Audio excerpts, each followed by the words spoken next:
Edison was particularly interested in chemistry. Not only did he build a giant facility for chemical research, he had his own private laboratory in another building. His love dates back to the experiments of his childhood. He was always a chemist. He started as a young child. He had a chemistry lab in his bedroom until a certain accident. His mother sent him to the basement. He had a chemistry lab on the train that he worked on.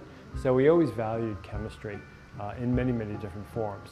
From batteries to rubber to recorded music, chemistry was at the heart of many of Edison's world-changing inventions.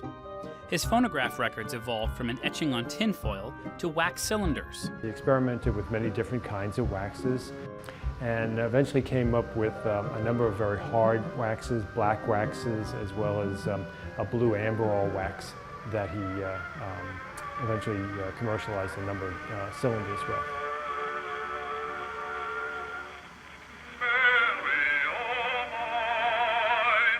Eventually, Edison settled on the more popular disc shape and used various polymers and resins to coat a wooden core.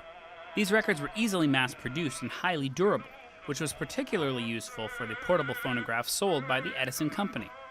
Edison's phonographs were the first devices able to reproduce recorded sound. Thanks to Edison, you didn't need to see a live performance. You could get down to hot beats from Enrico Caruso, the Fisk Jubilee Singers, and the Chicago Symphony Orchestra. And where would portable music players be these days without a good battery?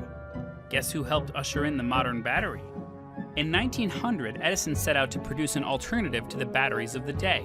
Lead-acid batteries at the time were heavy, they were expensive, they would spill acid all over the place. He was looking for a different variant on that. Edison put 9 years' worth of work into battery research, dealing with laboratory and commercial failures along the way. Eventually, the Edison storage battery emerged from West Orange in 1909, using a nickel-iron alkaline system that is a precursor to the modern lithium-ion batteries like the one in the phone you might be watching this on. If you look at your cell phone, there are a number of components or features to it that can be traced back to Edison. It's got a light in it, obviously from Edison. It's got a voice transmitter. It's got recorded music on it, obviously the phonograph itself. It's got images on it. The motion picture camera goes back to Edison as well.